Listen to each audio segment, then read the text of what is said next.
Carta de Segunda Corintios, estamos capítulo 13. Segunda Corintios, y ya estamos viendo los últimos. Pues ya no temas, ya sería la salutación final junto con la doxología. La doxología, por cierto, significa una glorificación, es lo que significa la palabra doxología, una exaltación al Señor más específicamente, pero es lo que vamos a revisar hoy.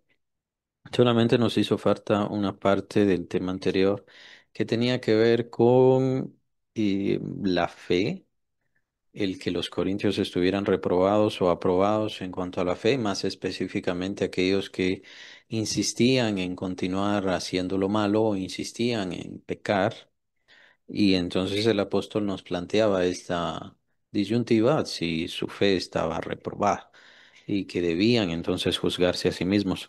Versículo 8 terminamos porque nada podemos contra la verdad, sino por la verdad. Es decir, es un versículo muy interesante, pues tiene que ver con que siempre se va a mostrar la verdad. ¿Cuál es la verdad? La realidad de las personas. Las personas, por más que puedan querer engañar a algunos, pues siempre se mostrará la verdad.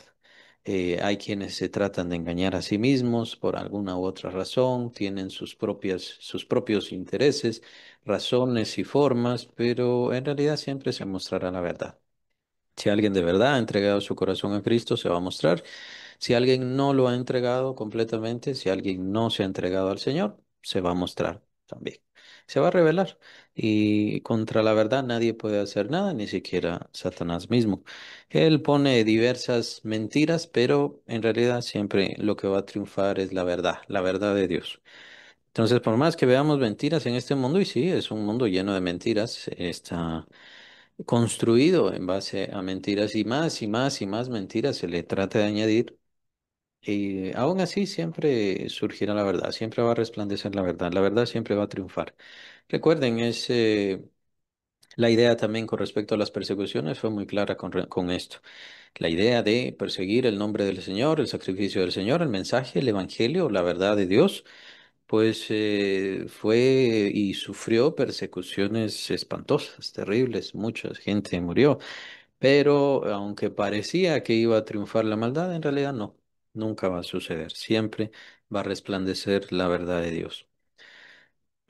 También como individuos que estamos creyendo en el Señor y buscando la fe, también es muy importante ese tema porque es como la vida de José. Aunque José buscaba lo bueno y aparentemente le iba mal siempre, y siempre su elección era la correcta, la de Dios, lo que daba buen testimonio ante él, siempre le iba mal. Y cualquiera podría decir, bueno, tiremos mejor la verdad, tiremos la fe, vamos a deshacernos de la verdad de Dios y empecemos a dedicarnos, así como los seres humanos, a hacer lo malo. Pero esa es la lección de la vida de José, que hay que perseverar. Tarde o temprano, la verdad siempre va a triunfar. Así que es bien importante mantenernos en la verdad, aunque estos parezcan que tienen mayor ganancia, mayor bendición, mayor número, mayor aceptación, mayor privilegio incluso, pero en realidad no importa. Lo único que importa es la verdad. Y sabemos que la verdad siempre será perseguida, pero nunca derrotada. Nunca será derrotada. Así que es muy importante comprender eso. Versículo 9, por lo cual nos gozamos de que seamos nosotros débiles y que vosotros estéis fuertes y aún oramos por vuestra perfección. Y aún oramos por vuestra perfección, que es lo que tiene que hacer la iglesia entre todas las actividades. Buscar la perfección personal y de entre los hermanos también. Y de toda la iglesia, que cada iglesia vaya progresando, lo va a mencionar en su salutación final. Y estar orando. Por supuesto, es uno de los temas importantes en cuanto a la intercesión. Estar orando por los hermanos para que los hermanos vayan creciendo en fe, vayan creciendo en sabiduría, vayan creciendo en pureza, vayan creciendo en santidad, vayan caminando conforme a lo que quiere el Señor Jesucristo. La oración es un tema muy importante para el apóstol Pablo, para todo lo que hacía, para todo lo que predicaba, para todos a quienes llegaba a sus corazones, siempre había oración. E incluso oraba por aquellos que nunca lo habían visto, nunca lo habían escuchado, pero habían escuchado de él. Entonces, esto lo vemos en Colosenses, por ejemplo, cuando está hablando sobre los de la Odisea. Y el apóstol menciona que aún ora por aquellos que no han visto su rostro. La intercesión es muy importante para el apóstol Pablo y debe de ser importantísima para todos nosotros. Una intercesión en la cual los creyentes vayamos creciendo todos, vayamos desarrollándonos, preocuparnos por esta situación de las desviaciones doctrinales, no simplemente dejarlo así. Es cierto, no podemos obligar a nadie, pero oremos al Señor, roguémosle a nuestro Dios de que toque los corazones y que vaya perfeccionando también el nuestro, nuestra vida, nuestra mente, nuestro corazón, purificándonos cada vez más y así con los demás hermanos, especialmente viendo a tantos con desviaciones doctrinales, con situaciones eh, de impiedad que son muy delicadas, especialmente en las iglesias actuales. Versículo 10. Por esto os escribo estando ausente, para no usar de severidad cuando esté presente, conforme a la autoridad que el Señor me ha dado para edificación y no para destrucción. Nuevamente, em, esta seguiría de palabras, para edificación, no para destrucción. Ya lo hemos visto antes. Entonces, el apóstol Pablo está escribiendo precisamente con esta intención, pero no está escribiéndole a una comunidad completamente perdida, por así decirlo, o una comunidad que se está desviando, una iglesia que se está desviando. Ya no es eso, como era el caso de Primera Corintios, donde había muchísimos desórdenes, perdón, muchos problemas. Ya se ha tratado de corregir, ya se ha atendido esto a la iglesia en general de Corinto, pero no se ha logrado purgar o expulsar o limpiar completamente de todo este mal. Aún hay hermanos o tal vez no son hermanos, por eso lo vimos la semana pasada, versículo 5 donde habla, tal vez su fe está reprobada. Y debido a esto, pues tenemos que entender de que ahí no está el Espíritu Santo, no tienen la esencia de Dios, como lo menciona el apóstol Juan, y por lo tanto siguen practicando y practicando y practicando lo mal.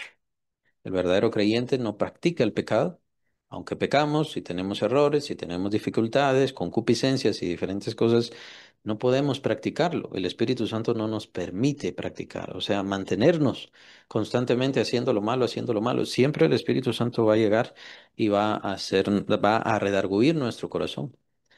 Pero, ¿qué pasa si alguien que dice ser cristiano o que piensa ser cristiano, en serio, él o ella lo creen que es cristiano, pero siguen haciendo lo malo, insisten en hacer lo malo? Pues entonces viene la disyuntiva. ¿Será que la fe está aprobada o está reprobada? Em, claro, está la cuestión del Evangelio. ¿Recibió bien el Evangelio?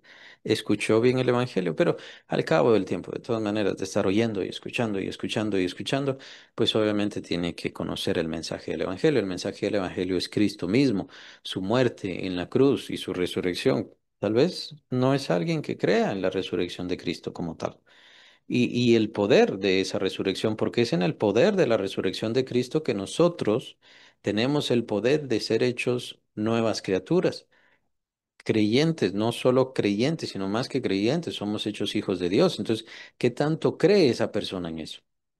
Ese es el punto del bautismo. El punto del bautismo va más allá de la salvación. Bueno, yo creo en Cristo y ya soy salvo, lo cual está bien, ese es el principio, lo que llamamos la profesión de fe. Pero el bautismo va más allá. Yo estoy testificando y estoy creyendo y estoy confiando en la resurrección de Cristo y en la resurrección de Cristo yo he resucitado. Yo tengo resurrección, yo tengo vida nueva. Pero bien puede ser que haya personas que no creen en eso. Creen en una cosa pero no creen en otra.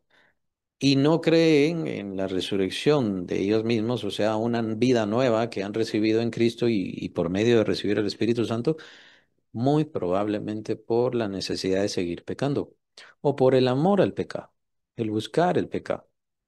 Y nuevamente entran estas palabras tan importantes del Señor Jesucristo cuando nos insta a que dejemos las cosas de esta vida, incluso a dejar la vida misma. El que pierda su vida por causa de mí la salvará. El que trate de salvar su vida la perderá. Ahora, Claro, esto lo aplicamos en cuanto al martirio, pero no solamente en cuanto al martirio o la entrega total del cristiano, no solamente es eso, sino que también tiene que ver con mi forma de creer y mi forma de confiar. Tiene que ver si para mí Cristo vale lo suficientemente la pena que voy a dejar las cosas que antes amaba, hablando del pecado. No se trata que dejemos a la familia, sino se trata de que ahora tengo a Cristo y entonces Él es tan importante, más importante que mi pecado, que mis vicios, que mis malas intenciones, que mi bajeza. ¿Es más importante Cristo que eso? Para mí. De tal manera que yo me comprometo a dejar esas cosas del pasado. Y ya no quiero más esas cosas del pasado que me alejaban de Dios y ahora solamente quiero a Cristo. Por eso habla el apóstol Pedro, el bautismo nos salva, pero ¿por qué? No porque quite el pecado, no limpia pecado. El bautismo no puede limpiar pecado, pero ¿qué pasa? Lo que hace el bautismo es darme una conciencia limpia, una aspiración mental, es un concepto mental, es una aspiración hacia ahora tengo una vida renovada, una vida nueva, una nueva vida creada por Dios en Cristo, con Cristo, y que depende del poder de la resurrección de Cristo.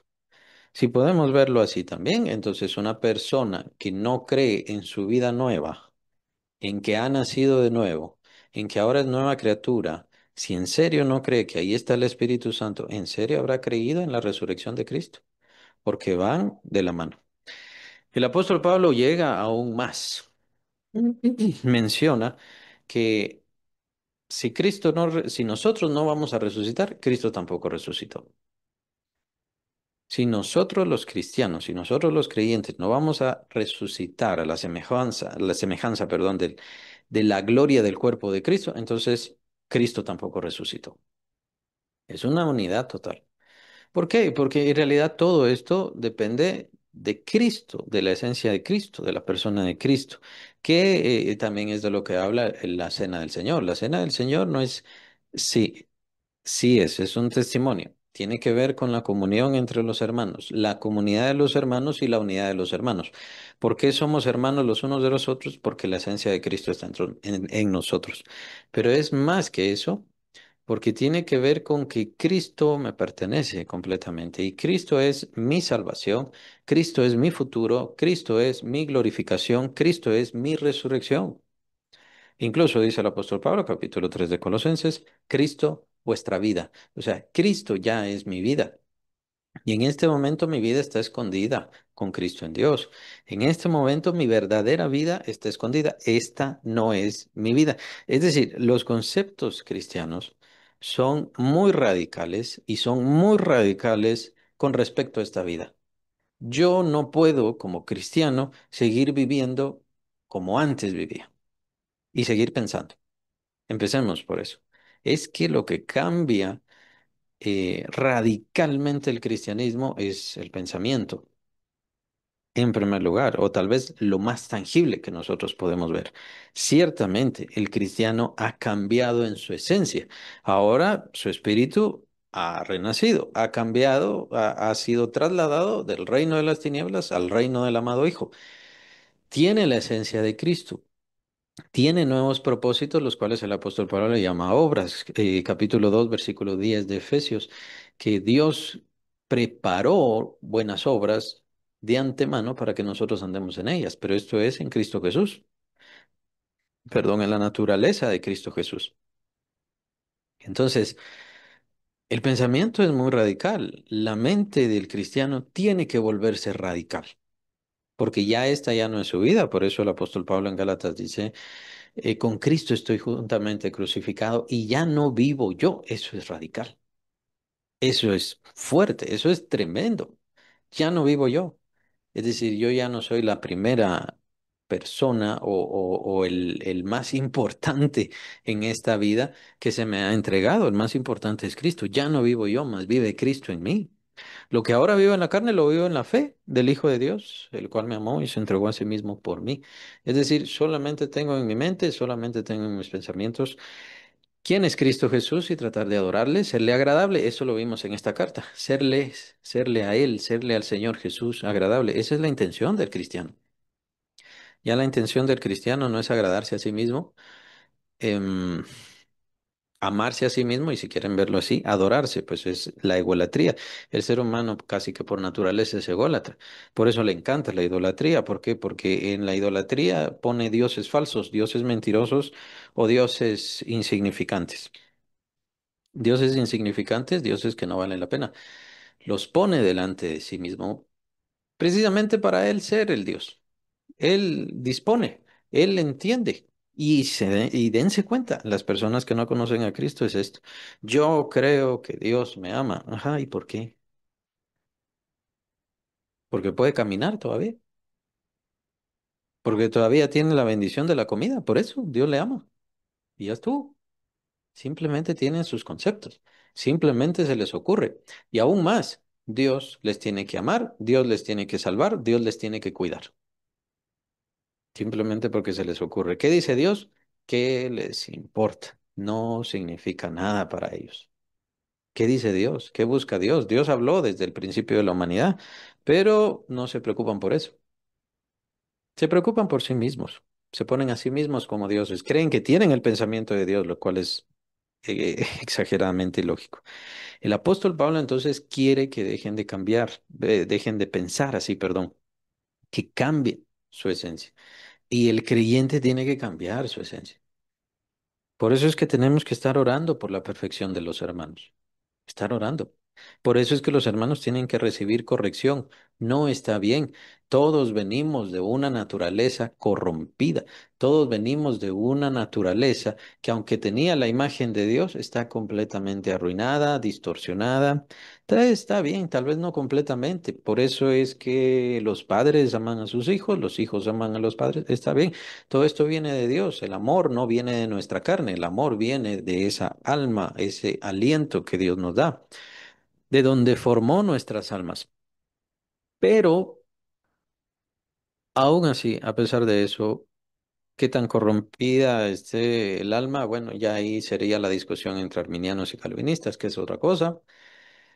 Pero aún así, de todas maneras, el alma sin Cristo siempre irá a la corrupción, destrucción y ruina total.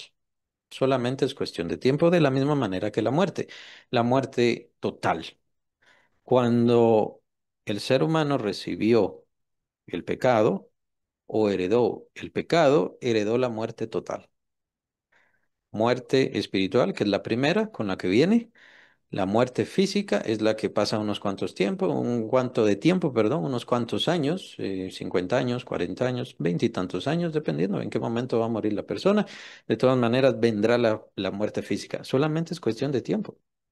Y por supuesto, ¿qué venía después? La muerte del alma en la condenación, que es lo que todos los seres humanos estábamos esperando y que estaban esperando antes de Cristo Jesús y que estaban en el lugar de tormento y en el lugar de espera, de tranquilidad o de descanso, que se llama paraíso o seno de Abraham. Capítulo 16 de Lucas. Pero básicamente eran almas presas, almas que todavía no estaban sufriendo la tortura, aquellos que estaban en el seno de Abraham, así como Lázaro, ¿se acuerdan? Eso es lo que está en la parábola, capítulo 16 de Lucas, del rico y Lázaro, y... pero no eran libres, tenían todavía la sentencia, tenían que esperar la justificación la trae Cristo Jesús. Ahora, ¿qué pasa? Que Dios hace la obra, que el Señor Jesús hizo la obra perfecta, pero los seres humanos no se entregan al cristianismo como deberían entregarse. No comprenden y no reciben el evangelio como deberían comprenderlo. Y aquí no estoy hablando de el mensaje de Cristo en la cruz, su muerte, su sepultura y su resurrección. Eso lo sabemos, eso se comprende, eso se entiende, pero no lo están captando para que se vuelva un mensaje radical que transforme mi vida. Y ese es el problema. Y que merece una vida nueva, que merece que yo deje mi vida atrás. Las personas no están dejando su vida atrás. Las personas están viendo el evangelio como un accesorio nada más. Ya tengo casa, bueno, ya. un cheque, ¿no? Ya tengo casa. Ya tengo carro, ya tengo carro. Ya creí en Cristo, ya creí en Cristo. Voy al cielo. Ya tengo familia, ya tengo familia. Solo como un cheque en su vida, pero no como la razón de existir. Eso era lo que pasaba con el apóstol Pablo. Claro, su conversión fue radical. Y tal vez eso es lo que tendríamos que señalar. Las conversiones, incluso las nuestras, ¿fueron radicales? Yo diría que no. Definitivamente no fueron tan radicales como las del apóstol Pablo. Tal vez en algunos hubo una cuestión radical por tal vez alguna cuestión de vicios, alguna amenaza de muerte, alguna sentencia, no sé, tal vez alguna cuestión así. Pero y ese es el gran ejemplo del apóstol Pablo, que él tuvo una conversión radical que transformó completamente su mente de tal manera que él mismo cambió su nombre, él mismo lo cambió. Él ya no quería llamarse más Saulo. Para él, Saulo murió. Saulo dejó de existir. Saulo ya no era más. Ahora iba a ser Pablo. Claro, hizo un cambio de su nombre, pero no fue simplemente volverlo al, al latín romano. No fue simplemente eso, sino que lo que hizo Pablo fue declarar, Saulo ya dejó de ser, Saulo dejó de existir, que es precisamente lo que manda el Señor. Aquel que ame su vida, la perderá. Aquel que salve su vida, la perderá. Aquel que viene a Cristo tiene que entregar su vida, tiene que perderla, tiene que olvidarse de lo que fue antes. Ya no es eso. Y es ahí donde viene la cuestión de una fe reprobada. Y por eso es que con nosotros como iglesia, nosotros como creyentes tenemos que estar orando por los hermanos y seguir orando por los hermanos. Tomaron la decisión excelente, pero aún hay dudas en sus mentes. Aún hay conflictos, se encuentran ante diferentes doctrinas, tal vez una vida entera de mucha religión, de costumbres, de mandamientos y de diferentes cosas, y esto va a chocar con el Evangelio porque el Evangelio es un Evangelio de libertad, el verdadero Evangelio. Es un Evangelio de libertad, pero no de libertinaje, no de vida, haga lo que quiera, no, tiene que sujetarse a Cristo y quiere crecer en la vida cristiana, tiene que sujetarse más y más y más a Cristo, conforme a lo que diga. No porque le va a castigar, no porque le va a hacer sufrir, no porque le va a quitar a un familiar, sino por su propia libertad, por su propia decisión y por su propio entender. Su comprensión tiene que ser, voy a sujetarme cada vez más y más al Señor. ¿Por qué? Porque mi único deseo es, en esta vida, agradar a Cristo, agradar a Cristo. Y bueno, ¿y qué pasa con la familia? Tiene que agradar a Cristo por medio de eso. El Señor también tiene sus imposiciones, sus decisiones, sus propósitos para su familia. Bueno, ¿los está cumpliendo? ¿Lo está viendo? ¿Ese es su objetivo? Agradar al Señor por medio de su familia, que su familia agrade a Dios. El propósito del creyente viene desde adentro. Tiene que ver su cambio de esencia, pero también tiene que tener un cambio de mente y la gente no está cambiando. La mente no está cambiando, ciertamente de los cristianos. Ahora se supone que un creyente en serio se está disponiendo a las manos de Dios y al propósito de Dios. Bueno, pero es que también viene el gran problema de los evangelios o los pseudoevangelios, los evangelios destazados, trastornados, entrecortados, añadiéndole algodones, globos de colores, cosas divertidas, pero que lo que van a hacer es dar un evangelio falso, trastocado y que por supuesto no impulsa la fe, no da fe, no muestra fe, no lleva la fe. Y la fe de las personas entonces va a ser reprobada por un falso evangelio, por un evangelio incompleto, por un evangelio que no satisface, o no digamos porque las personas en sí no toman genuinamente su decisión por Cristo, genuinamente. Y es ahí donde vemos las fallas. No se quiere bautizar. No necesariamente no es creyente, pero vemos fallas en la fe, conflictos en la fe. Están indispuestos en su mente. No se quieren bautizar, no quieren estar en la iglesia, no quieren leer la Biblia, se confunden al leer la Biblia. Hay que trabajar, hay que trabajar en esos hermanos, hay que trabajar en estas personas. No solamente trabajar, por eso tenemos el ejemplo acá, como dice el apóstol Pablo, hay que orar, hay que interceder. Esta es una lucha, es un conflicto. Ahí en cada mente hay fortalezas. Hay fortalezas que tienen que ser destruidas por medio de la palabra de Dios, por medio de las armas de nuestra milicia, que tienen que ver con la oración, tienen que ver con la palabra, tienen que ver la predicación, tienen que ver la enseñanza, pero es la disposición y el deseo de cada persona. Si usted de verdad ha creído en Cristo, tiene que disponerse a oír, a entender y también a cambiar. Si yo no estoy dispuesto a cambiar y a dejar de ser lo que antes fui, antes de Cristo, entonces la verdad es que bien puede ser que no sea cristiano, no soy creyente, de verdad no soy hijo de Dios. ¿Será esa la cuestión? Por eso el apóstol Pablo lo vimos la semana pasada, versículo 5. Em, ¿Será que la fe está reprobada? ¿Está aprobada o está reprobada? Vean estos términos, que no quiere decir una fe mala, una fe maligna, una fe perversa. No, simplemente son términos muy sutiles, como el bueno y no es bueno de los primeros capítulos de la Biblia, en Génesis, cuando estaban en el huerto del Edén. Vio Dios que todo era bueno, pero ¿qué fue lo no bueno que él vio? Que el hombre estuviera solo. No es bueno, pero él no dijo es malo. Vean el término. No dijo es malo, no es que sea malo, simplemente no es bueno. Es como decir no ha llegado a lo correcto, a lo ideal. El término perfección aquí, lo vamos a ver también en el siguiente versículo, el término perfección aquí, a ver, a ver si lo logro pronunciar, es en griego el catartizo, perdón, es con Z, catartizo.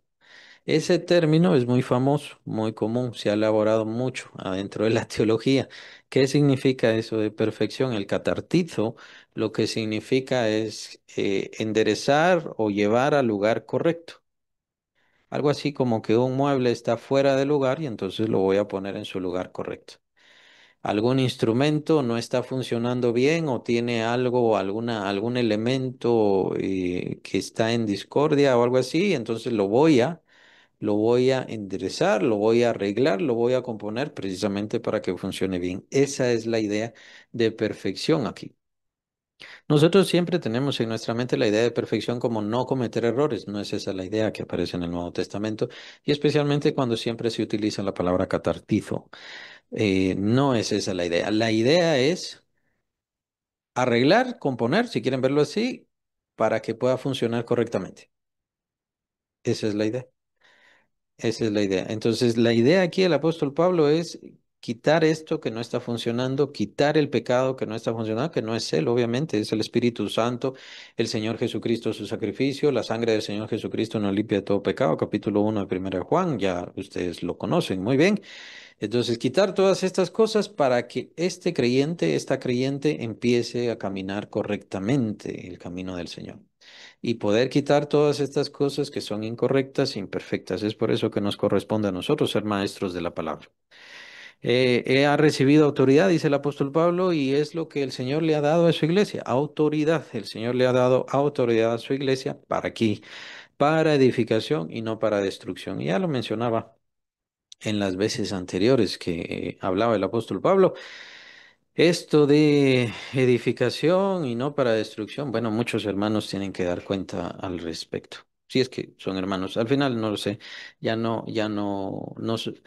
hay muchos hermanos que actualmente están cayendo ya en sectarismo. Los adventistas son lastimosamente, una de las divisiones o denominaciones que está cayendo en sectarismo, lastimosamente, porque lleva bastante tiempo. Y hay buenos hermanos creyentes que a lo largo de la historia han salido de ahí, pero que han surgido, quiero decir, han surgido como creyentes adventistas, pero lastimosamente ahorita se han vuelto demasiado sectarios. Y entre ellos también están los sectarios o los que ya se están volviendo sectarios, los legalistas, que concentran la salvación en cómo se viste la mujer, cómo se viste el hombre, cuáles son las actitudes de la mujer. Bueno, más que nada la idea es señalar más a la mujer. A los hombres no se les señala prácticamente en nada. Pero hay algunas cuestiones ahí que mejor ni siquiera las menciono. Entonces, la salvación está en que usted no haga esto, no haga aquello, deje de hacer aquí, se vista de esta forma, sea de esta otra, etcétera. Entonces, lastimosamente están poniendo tropiezo a la salvación. No es cualquier cosa, no es algo simple. Están poniendo tropiezo a la salvación, es un falso evangelio. Y lo que sucede es lo que tenemos que aplicar de los versículos anteriores. La fe será aprobada o estará reprobada en esos hermanos. En ellos, como pseudo predicadores, pues obviamente está reprobada y eso significa que no están predicando el evangelio correcto. ¿Qué va a aprender las demás personas? Vean, el Señor es misericordioso. Ciertamente el Espíritu Santo va a estar ahí y va a tratar de hablar incluso por medio de la palabra, pero eso no quiere decir que estén en lo correcto, que estén bien. Necesitan el catartizo, o sea, necesitan irse perfeccionando y es precisamente el inicio de la salutación y doxología final de esta carta. Vamos, versículo 11. Por lo demás, hermanos, y nos da características de progreso, tal vez escalones de progreso, pero son cosas que cada quien debe decidir y ver y revisarse. Revísese claramente si está creciendo en todas estas cosas. Por lo demás, hermanos, tened gozo, perfeccionaos, consolaos, sed de un mismo sentir y vivid en paz. Vean qué cadenita tan importante. Son eslabones de una cadena que deberíamos tener. Es uno de los versículos que se debería tener así como que en grande y ponerlo en la casa, en esas cuestiones de decoración, precisamente para que cada cristiano se revise. ¿Tengo gozo? ¿Cómo está mi gozo? ¿De qué depende mi gozo? Mi gozo depende del dinero, mi gozo depende del trabajo, mi gozo depende de la salud. La Biblia es bastante clara y el apóstol Pablo es bastante claro. ¿De dónde viene el gozo? El gozo del cristiano viene de Cristo Jesús y de su obra. El gozo del cristiano no puede venir de su riqueza, no puede venir de la casa que tiene o qué tan grande es la casa que tiene o de todas las posesiones que tiene. Ese creyente rápido va a caer, rápido va a fallar. El gozo del cristiano tiene que estar puesto en Cristo. Y por lo mismo, entonces, si yo pongo mi gozo en Cristo, voy a querer saber más de Cristo. Voy a enamorarme de su ejemplo, de su persona, de su ser, de quién es. Y voy a necesitar escuchar más y más de Él. Y al escuchar, entonces lo que voy a sentir es gozo. Los cristianos no ponen su gozo en eso, ponen su gozo o incluso ni siquiera es gozo, ni siquiera viven con gozo, lo que tienen es entretenimiento. Cosas agradables, felicidades, probablemente ponen su alegría o su pseudodicha en los placeres de este mundo, en tener a alguien a la par. ¿Y qué va a pasar cuando ya no esté? ¿Qué va a hacer? ¿Ya no va a tener alegría? ¿Ya no va a tener vida? ¿Se le acabó la vida? Es un error, es un error. Esa persona tarde o temprano ya no va a estar, es decir, va a conocer la viudez tarde o temprano. Entonces, ¿qué va a hacer? ¿Dónde está su gozo? ¿Dónde está su consuelo? Bueno, pero el consuelo aparece más adelante, ya vamos a hablar sobre eso. El gozo está puesto en Cristo. Nuestro gozo, nuestra alegría debe estar puesto en Cristo y eso nos va a ayudar. Nos va a ayudar grandemente, porque entonces vamos a tener sed de Cristo, vamos a tener necesidad de conocer más de Cristo. Cuando escuchemos sobre Él, entonces vamos a sentir felicidad, alegría, esperanza, consuelo, ánimo. Paciencia. ¿A pesar de qué? A pesar de todo, a pesar de los problemas, a pesar de las enfermedades, a pesar de la soledad, a pesar de cualquier tristeza, yo voy a tener gozo. En este mundo vamos a tener aflicción. Me estoy adelantando al de consolados, pero al eslabón, llamémosle así, al eslabón de consolados que viene dos después, pero tiene que ver, tiene que ver. Dios da gozo, Dios no da alegrías. Muy importante, separemos estos conceptos. Dios no da alegrías. Dios nos da momentitos de felicidad. La presencia de Dios no es hoy vienes, entonces hoy me siento feliz, hoy bailo, hoy brinco y todo lo demás, pero como hoy no vine, como al día siguiente ya no viniste, entonces ahí me siento triste. No, lo que Dios da es un gozo que permanece para siempre y el gozo es algo más profundo, es algo más fuerte. Esa es la razón por la cual el apóstol Pablo y Silas estaban cantando, adorando al Señor en medio de la cárcel y que ellos estaban en un cepo. Y se recuerdan eso, ¿no? La cárcel de Filipos. Estaban adorando al Señor. Habían sufrido por Cristo. Y ahí es donde viene el valor de los apóstoles. La fuerza de los apóstoles, y no solo de ellos, sino de todos los mártires. Que al morir no morían por sí. No morían, aunque era una injusticia, sí, era una injusticia, pero ellos entendían que estaban muriendo por Cristo. Incluso lo vamos a ver en Filipenses.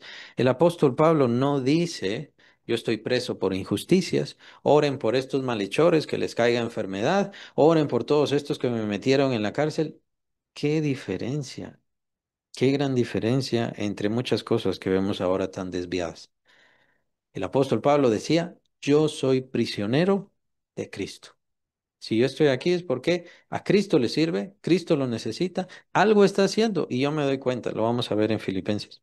Muy importante, tenía gozo, pero su gozo estaba basado en Cristo, en adorarle a Él, en glorificarle a Él.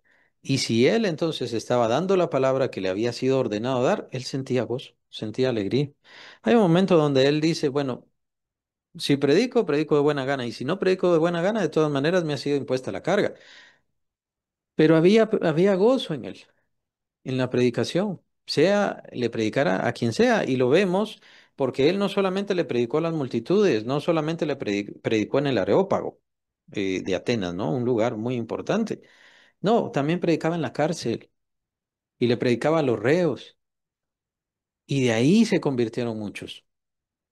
Muchos de esos reos se convirtieron ahí por la predicación del apóstol Pablo. ¿Por qué? Porque él sentía gozo.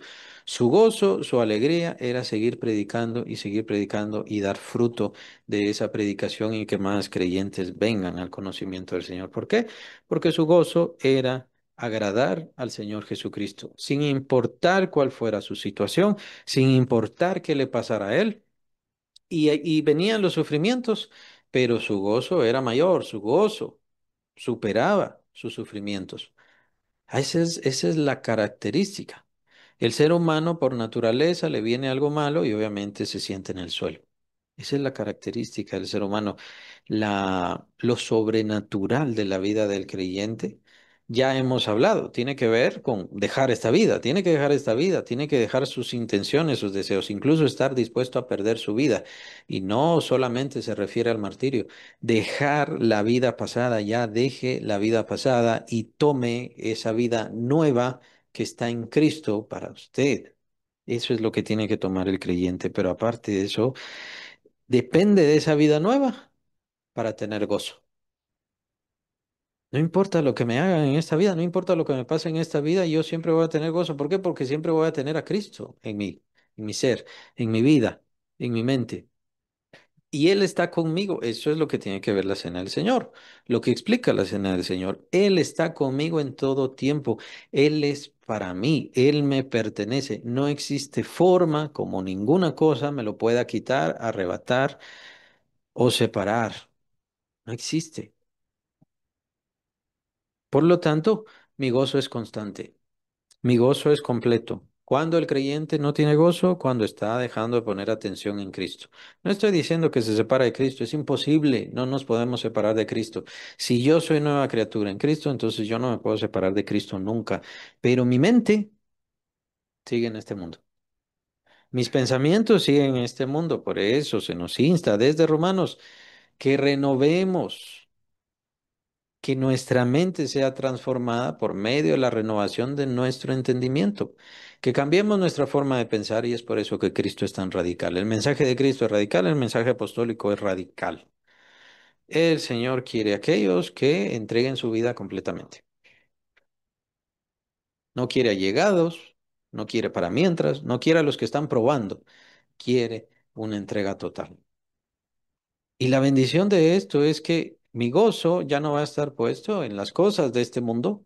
Mi dicha, mi alegría ya no va a estar en las cosas de este mundo. Mi dicha estará entonces en Cristo Jesús, específicamente, que me pertenece y yo le pertenezco.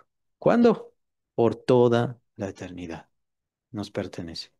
Es el regalo maravilloso de Dios, el regalo eterno, precioso de Dios. ¿Qué más necesito? Aún así, que dice la palabra, junto con Él, junto con Él, junto con Cristo, nos dará todas las cosas. Si nos entregó a su Hijo, ¿cómo no nos dará juntamente con Él todas las cosas? Pero ya viene por añadidura. Ya viene por añadidura. ¿Se acuerdan lo que dice el Señor Jesús, capítulo 6 de Mateo? Mas buscad primeramente el reino de Dios y su justicia y todas las demás cosas serán añadidas. Entonces el Señor sabe todo lo que necesito, el Señor sabe cómo va mi vida. Y me quiten lo que me quiten, o pierda lo que pierda, de todas maneras no me pueden quitar a Cristo. Y Él es mi vida, Él es mi razón de ser, Él es mi salvación, Él es mi razón por la cual existo. Y a donde sea voy a seguirle sirviendo, en donde sea que esté. No importa qué me pase, voy a seguirle sirviendo. Y a veces, es lo que es el ejemplo del apóstol y de muchos otros grandes de la Biblia, a veces cuando vienen los problemas, cuando vienen las dificultades, cuando viene lo peor, es cuando más le servimos a Cristo. Cuando más le servimos a Cristo. Tomen en cuenta que Job obviamente era rico, tenía muchas posesiones y tenía una gran familia. Fue hasta que perdió todo eso, todo, hasta su salud, que le fue más útil a Dios. Y más útil a Dios para toda la historia del Israel antiguo y ahora de la iglesia. Porque seguimos hablando de Él, seguimos aprendiendo de Él, seguimos conociéndole. Ahora, para el individuo, para el creyente, para el que está ahí en medio del sufrimiento, ¿qué es lo que Dios le ha dado? Cuando estamos en medio de los problemas, cuando estamos en medio de la pérdida, ¿qué es lo que Dios nos ha dado? Lo que Dios nos ha dado es a Jesucristo, su Hijo, su unigénito. Nos pertenece completamente y es por eso que Él es la fuente de nuestro gozo, de nuestra alegría, de nuestra tranquilidad. Más adelante habla de la paz. Bueno, pero ya a modo de respuesta divina. Vamos a ver entonces las respuestas divinas, pero todavía no hemos terminado con esta cadena. Perfeccionaos. Perfeccionados. No quería hablar, pero aparece la palabra perfeccionados en el 9, por eso quería apartar el catartizo para acá, pero vamos a verlo otra vez. Se refiere a la misma palabra, es la misma palabra. El arreglar o el componer para que esto funcione bien, esa es la idea. Que estemos funcionando bien, que estemos perfeccionándonos, que cada día seamos mejores. Y esto lo podemos ver hasta con el estudio bíblico. ¿Por qué estoy estudiando la Biblia? Porque estoy tratando de perfeccionarme. O sea, estoy tratando de arreglar aquellas cosas que no están funcionando bien. Estoy tratando de componer aquello que no está en un buen lugar, en el lugar correcto. Estoy tratando de enderezar aquello que está torcido para que pueda funcionar bien. Esa es la idea, básicamente. Y por eso es que el Señor bendice. Por eso es que el Señor bendice cuando estoy estudiando, esforzándome por estudiar. El Señor bendice cuando estoy leyendo su palabra. El Señor bendice cuando estoy leyendo libros. El Señor bendice cuando estoy buscando. ¿Por qué? Porque estoy esforzándome por perfeccionarme. Entonces Dios lo bendice. En respuesta, Dios lo bendice. Él me guía, Él me muestra, Él me enseña, Él me da sus dones, Él me da los privilegios, Él me da el ministerio que Él ha decidido. Él me va perfeccionando. Él me va perfeccionando, pero vean que aquí no está hablando, Dios nos va a perfeccionar. Sí, sabemos que Dios nos va a perfeccionar porque Él es el que da el crecimiento, el del los frutos o el fruto del Espíritu, porque el apóstol habla en singular, los dones del Espíritu Santo, los ministerios del Espíritu Santo. Él los da todo. Las obras, las buenas obras que debemos andar, que fueron preparadas, estas fueron preparadas por Dios de antemano. Capítulo 2 de Efesios. Por Dios fueron preparadas para que andemos en ellas. Entonces, Él da el crecimiento y todo, pero aquí el apóstol nos está diciendo nosotros. Nosotros tenemos que procurar, nosotros tenemos que esforzarnos, nosotros tenemos que andar, porque es un trabajo de dos. Es un trabajo del creyente y de Dios, o un trabajo del creyente con Dios. Cada creyente tiene que irse perfeccionando. No es obligación del pastor nada más, no es obligación del predicador o de los maestros nada más, es obligación de cada quien. Y es por eso que cada creyente tiene que ir mejorando, progresando, cambiando, siendo transformados. Una cosa son los errores que hizo hace 10 años, esos errores ya no los puede cometer ahora. Los errores que cometió hace 20 años ya no los puede cometer ahora. Si es así, si sigue haciendo lo malo, bueno, revísese. Versículo 5. Revísese. Pregúntese, ¿cómo está? ¿Cómo está?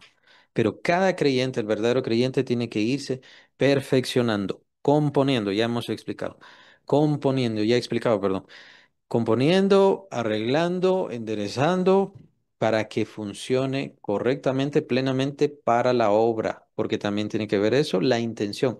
¿Cuál es la intención de ese instrumento? ¿Cuál es la intención de un mueble? ¿Cuál es la intención de algo? ¿Para qué se creó algo?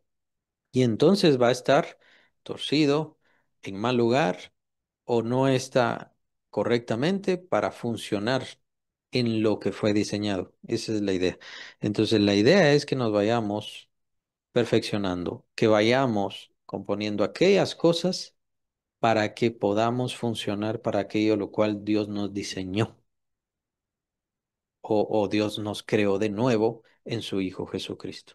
Esa es la idea. La idea de perfeccionar aquí es como si estuviera hablando de algún instrumento especial, de algún elemento especial creado precisamente para una función específica que Dios tiene para todos nosotros.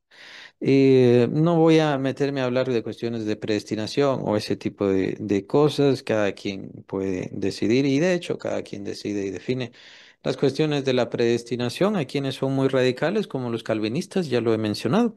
Los calvinistas son así, los arminianos también son al contrario, pero también son bastante radicales. Cada quien decide. El punto es que Dios quiere hacer trabajos y obras y transformación a través de nuestras vidas. Pero necesitamos y necesita él, porque es el trabajo de dos, perfección, el catartizo, o sea, ir perfeccionando. Consolaos, consolaos. Una parte muy importante, una parte muy importante. ¿Por qué? Porque en el mundo siempre vamos a tener aflicción. Siempre vamos a ver, especialmente entre los hermanos, siempre vamos a ver los que están en problemas, los que están empezando un problema, los que están saliendo de un problema o los que todavía están en un intermedio entre problemas, quiero decir. Siempre habrá dificultades, siempre habrá conflictos y por supuesto hay conflictos severos, terribles, difíciles y hay conflictos que pues tal vez no son tan difíciles, tan complicados, pero siempre procuran entristecernos, procuran hacernos daño, procuran hacernos mal. ¿Cuál es el propósito? Nuestro propósito como iglesia, nuestro perdón, como hermanos en Cristo servir de consuelo a otros, consolar a otros. El Señor ha dejado una familia especial que es la iglesia de Cristo. El cuerpo de Cristo es una familia, es un grupo que no simplemente es una asamblea, somos hermanos para ayudarnos los unos a los otros, especialmente en el consolarnos, el dar alivio, el bendecirnos los unos a los otros. Y recuerden que las aflicciones son muchas para las personas. Las enfermedades, los conflictos de dinero, bueno, esos son unos y son los elementales, pero conflictos hay muchos. Los conflictos mentales, las dificultades sobre tristezas, siempre los conflictos en el mundo lo que producen en nosotros es más tristeza, llegar hasta depresión, por supuesto, algún acto final que sea contrario a lo que Dios decide. El mundo vive solo, abandonado, eso es consecuencia precisamente de su rebelión y es por eso que deciden terminar con sus vidas, simplemente porque sí, porque se sienten solos, porque se sienten sin salida, porque se sienten desesperados. La iglesia viene a ser alivio para todo eso, viene a dar la respuesta para todo eso, obviamente, en primer lugar, Cristo mismo. Por eso es que el gozo está en primer lugar. Cristo mismo es el gran alivio de todo esto. Pero ¿quién tiene el mensaje de Cristo? La iglesia. La iglesia tiene el mensaje de Cristo. ¿Y la presencia de Cristo? ¿Quién la tiene? La iglesia. ¿Quién tiene la autoridad de Cristo? La iglesia. Eso lo vamos a ver en Efesios capítulo 1. La iglesia tiene la autoridad, la iglesia tiene el poder, la iglesia tiene la capacidad y sobre todo tiene el mensaje porque el Espíritu Santo le ha armado. Para nosotros poder participar de todo este poder, tenemos que participar de la iglesia misma por medio de la iglesia local. Somos parte de esa iglesia y nuestra función es consolar. Decimos la verdad sobre el infierno. Sí, ahí no podemos dar consuelo para una persona que se va sin Cristo, pues ya sabemos qué sucedió. Una persona que pueda tener la fe reprobada, bueno, tal vez tratemos contacto todas esas situaciones con cuidado, con precaución, todas esas situaciones, pero nuestro propósito es dar la palabra clara, firme, sobre la salvación y la condenación, sobre la rebelión contra Dios y el acercarse y el entregarse a Dios completamente. A veces por fallar este mensaje se falla en la fe y las personas no tienen una genuina fe. Pero nuestro propósito siempre es de consolar las almas, de dar alivio a las almas. Y dar alivio a las almas no quiere decir darles de comer y darles em, los recursos, darles un lugar de habitación o algo así, aunque son obras, eso es obra social, es muy bueno, es muy alentador. Pero no es la obligación de la iglesia. La obligación de la iglesia sí es consolar. ¿Y por qué es por excelencia la que da consuelo? Porque por excelencia es la única que tiene esperanza. La esperanza consuela.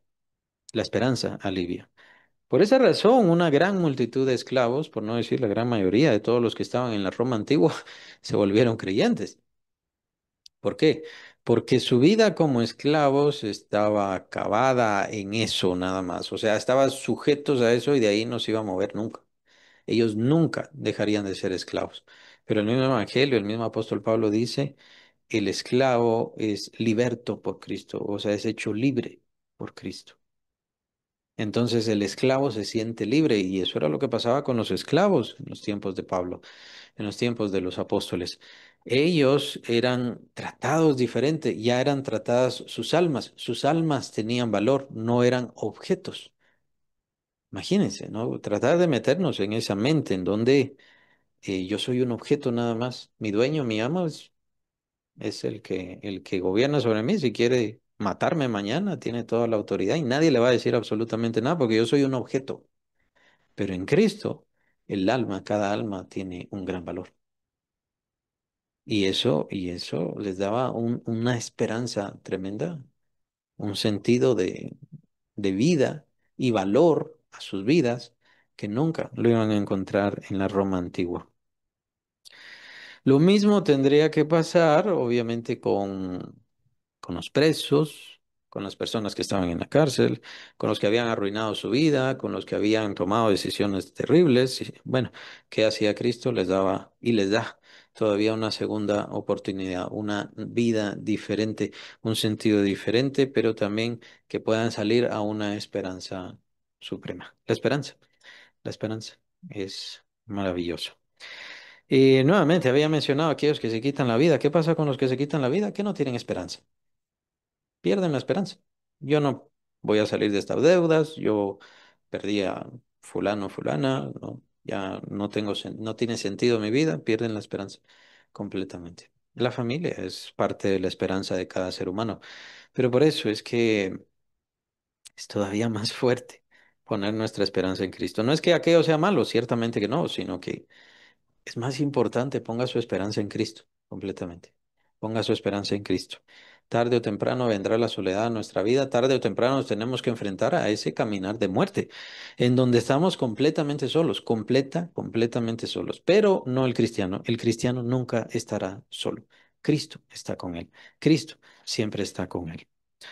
Entonces, nosotros humanamente seguimos siendo iguales, obvio, pero viene la tristeza, viene el mal, pero tenemos la esperanza. Y la esperanza puede ser superior si yo he puesto toda mi confianza en Cristo Jesús y Él es totalmente mi gozo. Son palabras muy importantes y muy alentadoras. Aprendamos como cristianos a alentarnos y alentar a otros, a tocar otras vidas. Como dije, es cierto, hay que dar el mensaje sobre la salvación, es cierto, hay que dar el mensaje sobre la salvación, pero también demos esperanza sobre la desolación y los problemas de esta vida, que solamente son ejemplos o ciertas vislumbres de la condenación que viene. El pecado y las desviaciones en las vidas y muchas veces en las familias es vislumbre de la condenación que viene. Las vidas perdidas solamente tienen esas vislumbres, ese centellar, por así decirlo, del gran problema que vendrá después. Entonces, ¿qué mejor que darles la esperanza? Para aquellos que tienen desaliento y se sienten en ruina, Lo mejor es darles alivio, el alivio de la palabra, el alivio, el calor del Señor Jesucristo.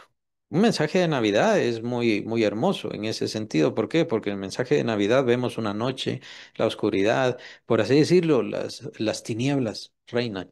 Pero es la idea de que viene Cristo Jesús con su resplandor, viene el Señor Jesucristo a nacer, a darnos vida y una vida en abundancia como nunca se ha tenido jamás. Ni siquiera los ángeles han tenido esa vida porque Cristo viene a morar, a reinar y a ser de cada creyente, a habitar con cada creyente.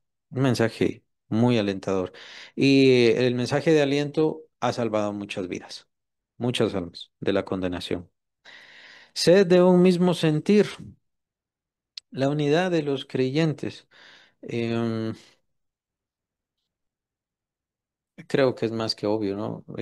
Una iglesia que se hace, que se separa en grupos, una iglesia que no voy a hacer caso al pastor, no voy a hacer caso a los maestros, no voy a hacerle caso a los diáconos, y ese tipo de desunión, de discordia, de conflictos, el demonio lo busca bastante. ¿Y qué es lo que sucede? Lo que sucede entonces es que la iglesia no está caminando. La iglesia no está caminando. La cuestión de la unidad es muy importante y sobresale mucho este tema en Efesios 4. En Efesios 4, el apóstol Pablo utiliza mucho este tema, que nos mantengamos en unidad como iglesia. Tomen en cuenta que aquí está dando ya sea conclusiones o llamados elementales a seguir la vida así como cristianos. Entonces, tengan gozo. Manténganse perfeccionando. No digan ya soy perfecto. No piensen que ya estuvo, ya crecí. No tengo que crecer absolutamente más. No piensen así. Manténganse siempre perfeccionándose, perfeccionándose. Es decir, estudie más, busque más, aprenda más, entienda más. Con lo del consuelo que mencionaba, es muy importante. Tal vez yo no soy alguien que dé consuelo. Bueno, voy a empezar a dar consuelo. Con lo del gozo también. ¿Dónde está mi gozo? Voy a empezar a tener gozo. Voy a empezar a poner mi gozo en Cristo y no en las cosas de mi vida, en las cosas del mundo, en las cosas que me pasan, ni siquiera en las cosas que dicen. Voy a poner mi gozo en Cristo nada más. Y eso me va a dar fuerza. Fuerza para enfrentar al mundo y para enfrentar todos los problemas y por supuesto para enfrentar al demonio, al enemigo. Sed de un mismo sentir, la unidad de la iglesia, el demonio la quiere destruir. La unidad de la iglesia es muy importante para su trabajo. ¿Por qué? Porque somos un cuerpo. Porque somos miembros de un cuerpo, somos miembros de la iglesia y tenemos que funcionar de acuerdo. Ese es el orden elemental de la iglesia del Señor Jesucristo. Una iglesia en discordia, entonces no va a funcionar bien. Con discordias, con conflictos, con problemas, con diferentes cosas, no va a funcionar bien. Y ya lo vimos en los capítulos y los versículos anteriores, que el pecado es muy importante para esto. El diablo mete pecado precisamente para que haya desunión, problemas, conflictos adentro de la iglesia. Así que la desunión en una iglesia bien puede ser cuestión de pecado. Bien puede ser. ¿Cuál es el pecado que está ahí? ¿En qué forma se determinó esa iglesia? Muy importante. Sed de un mismo sentir. Otra cosa bien importante, el Espíritu Santo siempre busca mantener la unidad dentro de la iglesia, adentro del cuerpo de Cristo. Siempre busca mantener la unidad.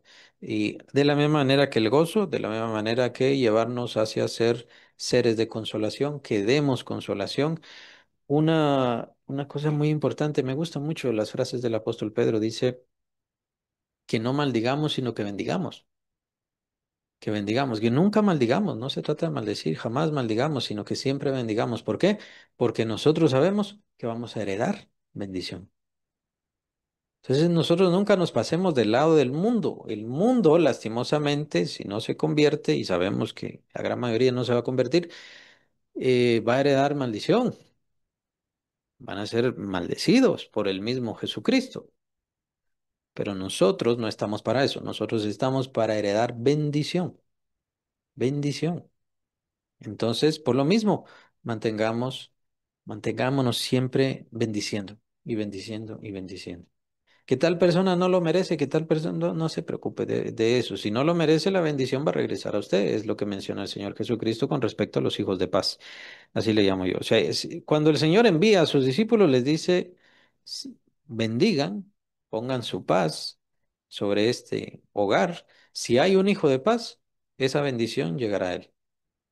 Si hay un hijo de paz. Si no hay un hijo de paz, la bendición regresará a ustedes. No nos preocupa.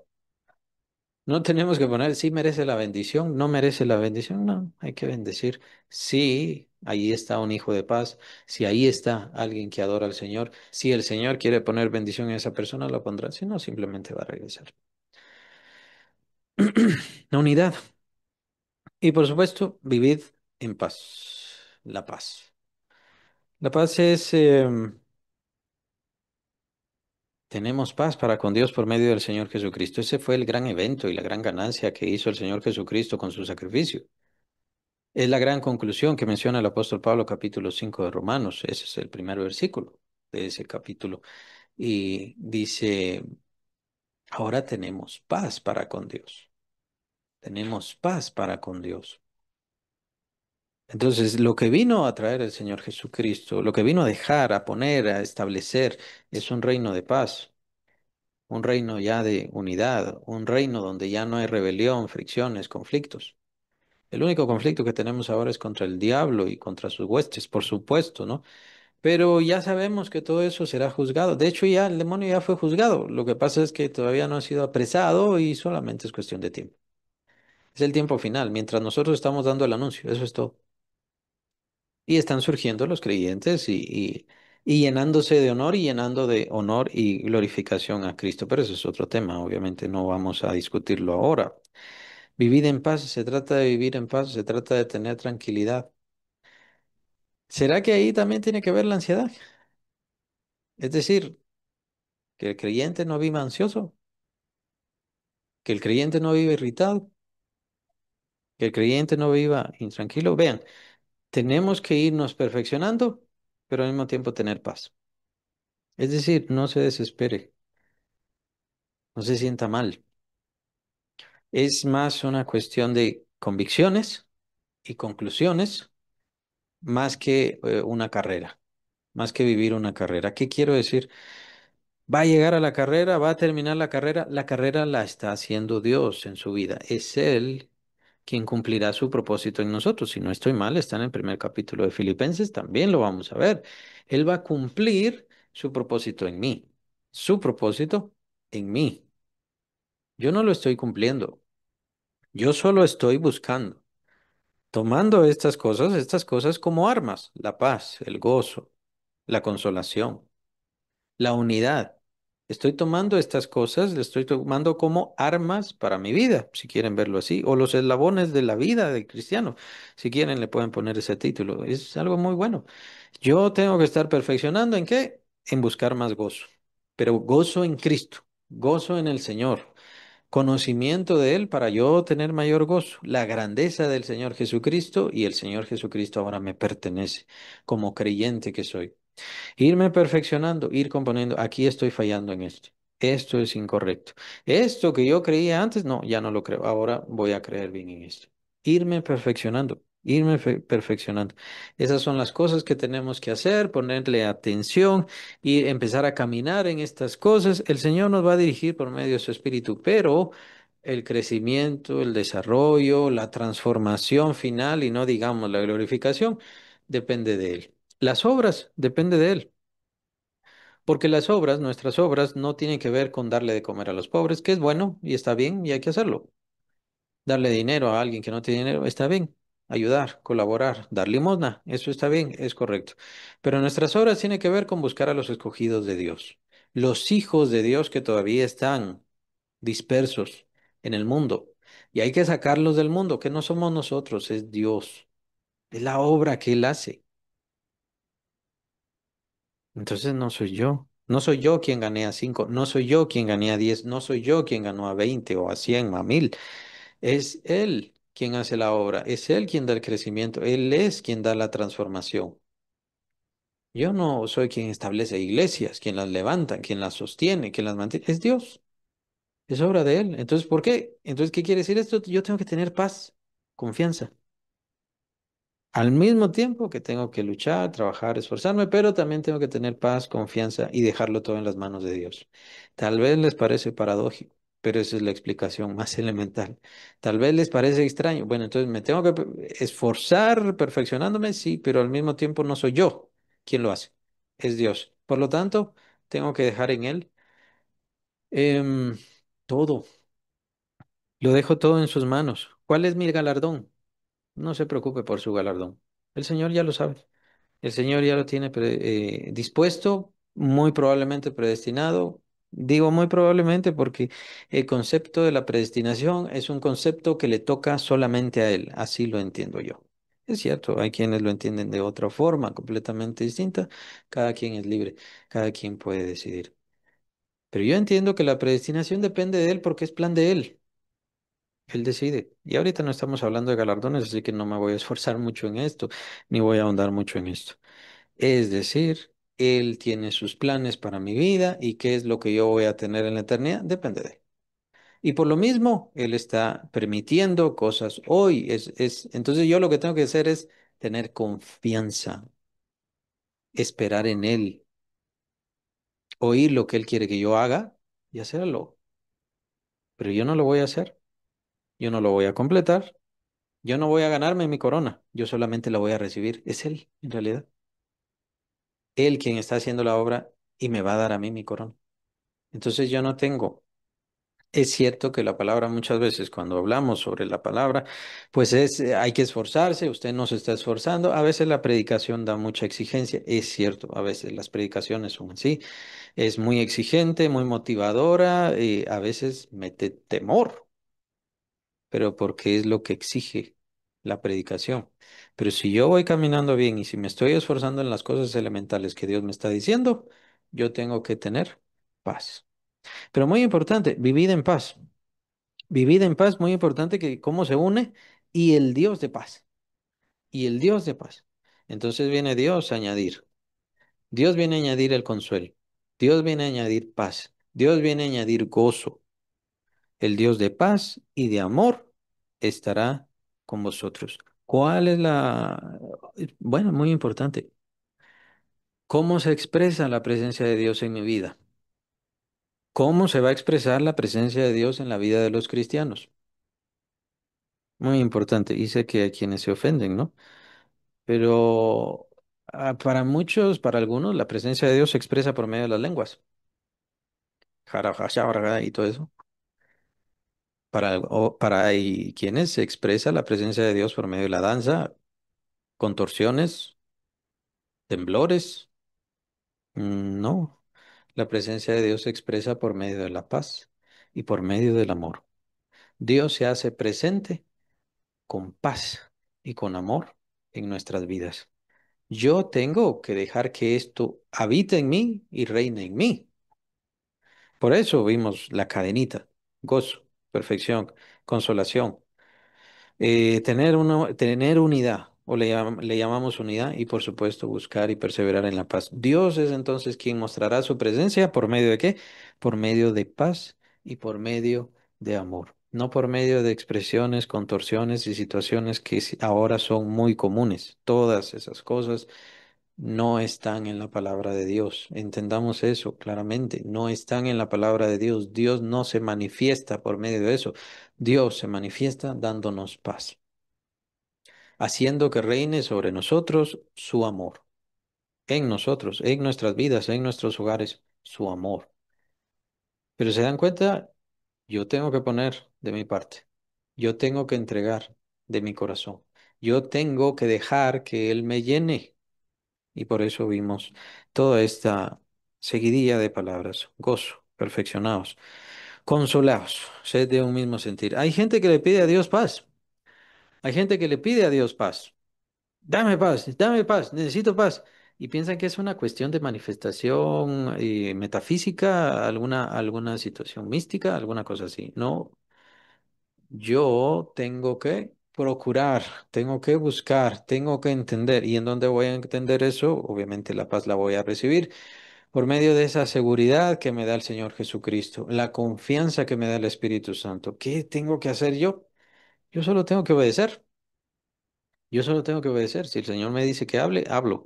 Si el Señor me dice que vaya, voy. Eso es todo lo que tengo que hacer. Y entonces el Señor va a hacer la obra. El Señor va a hacer la obra. Yo tengo que tener paz porque tengo que encomendarle a Él las cargas difíciles. Yo no puedo hablarle a la gente pensando que yo estoy convirtiendo a la gente. Entonces estaría muy ansioso y muy enojado, muy irritado. ¿Por qué? Porque no cambia. Lo mejor es, voy a orar y lo voy a encomendar en las manos del Señor. Él es quien está haciendo la obra en mí, Él es quien está haciendo la obra en cada uno de los creyentes, en cada miembro de la iglesia. Es Él quien está haciendo la obra y que el Señor haga su obra manifiesta y que glorifique su nombre. Eso es lo importante.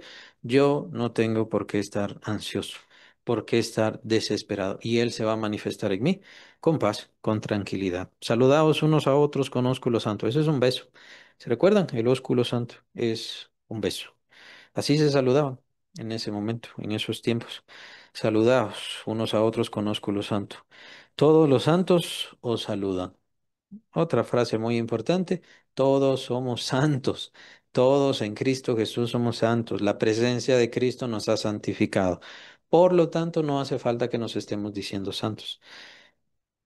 El apóstol lo dice y lo dice y lo dice una vez, no porque algunos llegaron a ser santos, y, y estos son los que merecen un renombre o un respeto. También he escuchado eso. No, no es renombre ni respeto. Todo creyente es santo, ya ha sido santificado en Cristo Jesús.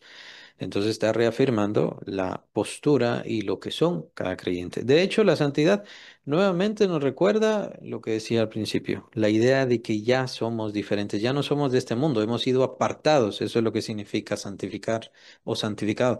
Hemos sido apartados ya de este mundo. Estábamos en el mundo, ya no somos del mundo, somos santos ahora. Y la doxología. Una doxología maravillosa. Versículo 14. La gracia del Señor Jesucristo. La gracia del Señor Jesucristo, ¿se recuerdan? Gracia al favor inmerecido. Eso es, el favor inmerecido, el regalo inmerecido.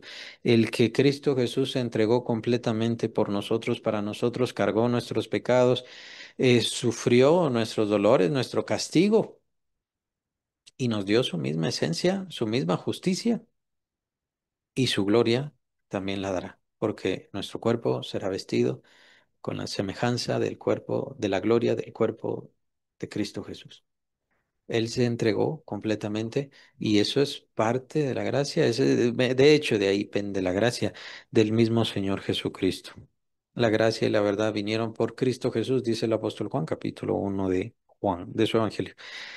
La gracia y la verdad vinieron por Cristo Jesús. ¿Por qué? Porque Él se entregó completamente y por medio de Él es que podemos llegar a Dios. No existe ningún otro intermediario. Decir que existe algún otro es negar a Cristo y quitarle a Cristo su lugar. Él es quien trae la gracia, Él es la gracia, Él nos da la gracia y es por medio de Él que recibimos gracia completa del Padre y del Espíritu Santo. El Espíritu Santo viene a ser nuestro consolador, nuestra ayuda, nuestro parácletos, el que está con nosotros todo el tiempo, porque es parte de la gracia. De hecho, es parte de nuestra herencia. Capítulo 1 de Efesios es parte de nuestra herencia, es las arras de nuestra herencia. Es la primera parte, el Espíritu Santo es la primera parte de nuestra herencia recibida por Dios. El amor de Dios, o sea, el amor del Padre Celestial, el cual nos amó por medio del Señor Jesucristo, cuando el Señor Jesucristo hace la purificación, la justificación, entonces Dios ya podía entregarnos completamente su amor. Y su propósito depende del amor. Su plan para con nosotros, para este mundo, para que su Hijo viniera, depende del amor mismo de Dios. Nos amó con el gran amor con que nos amó, dice el apóstol Pablo, capítulo 1 de Efesios. ¿Y por qué lo hizo? Por su propio deseo.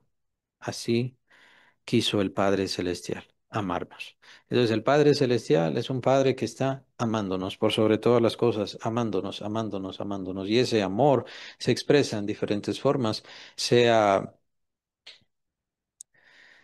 sea en que le busquemos, sea en entregarnos su palabra, sea entregarnos sus bendiciones, sea entregarnos su iglesia, una familia, una asamblea de fe que se vuelve una familia en Cristo Jesús, en esa unidad perfecta, es parte de la expresión misma del amor de Dios. Incluso dice el apóstol Juan, ¿cómo podemos decir que amamos a Dios a quien no vemos y no amamos a nuestros hermanos que sí vemos? Si yo digo que amo a Dios, entonces tengo que amar a mis hermanos. El amor está unido en ese sentido, multiplicado, aumentado, y esa es la genuina iglesia del Señor Jesucristo.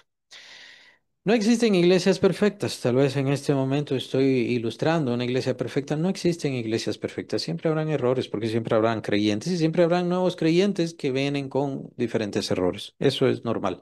Eso es elemental. La iglesia, el concepto de iglesia universal es mucho más profundo, mucho más eterno, mucho más dichoso. Y somos parte, todos nosotros, por medio del Espíritu, somos parte de ese conjunto, de esa asamblea rescatada, santificada y que está en el reino y estamos en el reino de la luz del Señor. Y la comunión del Espíritu Santo sea con todos vosotros. La unidad del Espíritu Santo. Em, Pareciera, capítulo 4 de Efesios, pareciera que la unidad del Espíritu Santo pende mucho de la unidad de la iglesia. Por eso cuando nosotros hay discusiones, hay conflictos, hay rencillas, hay situaciones que el diablo quiere meter siempre, siempre las quiere meter adentro de la iglesia. Entonces se rompe esa tranquilidad del Espíritu Santo, ese ánimo y deseo del Espíritu Santo de trabajar juntos todos y trabajar en armonía. Se rompe.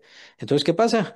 El poder se opaca, se apoca, también se podrían usar esas palabras, disminuye, pues disminuye. El Espíritu Santo ha disminuido mucho su fuerza. Lastimosamente, bueno, las rencillas dentro de las iglesias, pero creo que es inevitable. Las desviaciones doctrinales son tremendas, enormes, especialmente en este tiempo. El, el desánimo, solamente consideren este listado. Ven a cristianos con gozo, ven a creyentes llenos de gozo, ven a creyentes que se estén perfeccionando constantemente, porque este es el deseo y el sentir del Espíritu Santo.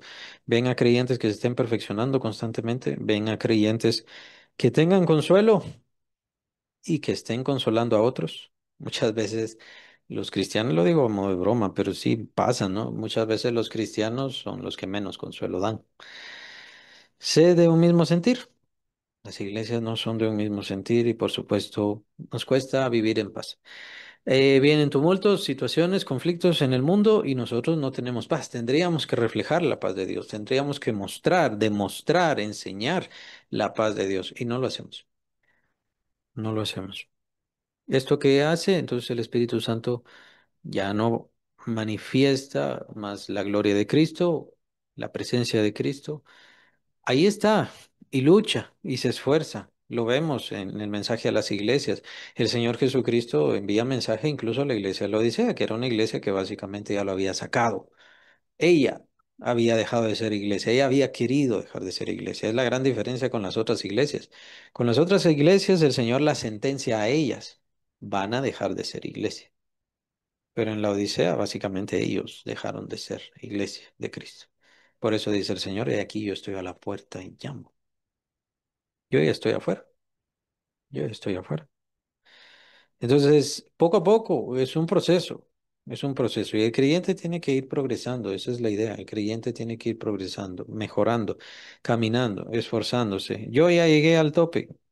Si usted ya llegó al tope, entonces le toca partir de este mundo, porque estamos en este mundo para irnos perfeccionando, para ser cada vez mejores instrumentos de Dios. Si yo ya llegué al tope, entonces ya me toca partir de esta vida. Pero no soy yo. El crecimiento, el desarrollo no está en mis manos. El propósito de Dios no está en mis manos, está en las manos de Dios. Es el propósito de Él, es el plan de Él, es el diseño de Él.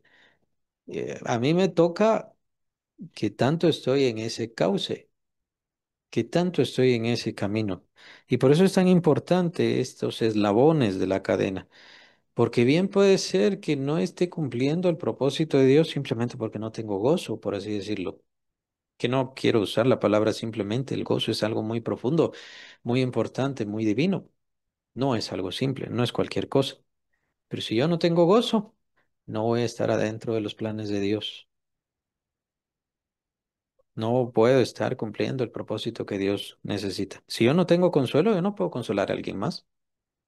Si yo no me siento con consuelo, no puedo consolar a alguien más. Entonces yo no puedo servirle a Dios consolando a las demás personas. Mejor ni les digo nada, porque no les voy a consolar. No sé si queda claro. Terminamos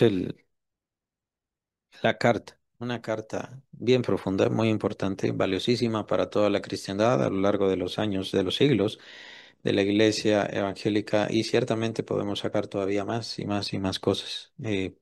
Ahondamos varios estudios, pero hay ciertas cosas que quedaron aún pendientes. Por ejemplo, aquí el apóstol Pablo menciona la Trinidad. Para aquellos que no creen en la Trinidad, están los unicitarios. No sé si los conocían, creo que sí ya los había mencionado, los pentecostales unicitarios, ellos no creen en la Trinidad. Y aquí el apóstol Pablo refleja la Trinidad claramente. La gracia del Señor Jesucristo, el amor de Dios y la comunión del Espíritu Santo. Ahí está la Trinidad, claramente. Entonces hay varios conceptos y hay varias desviaciones en el mundo. Tengan cuidado porque vemos el reflejo bíblico. Es cierto que en la Biblia no existe la palabra Trinidad. Trinidad, la palabra no existe en la Biblia.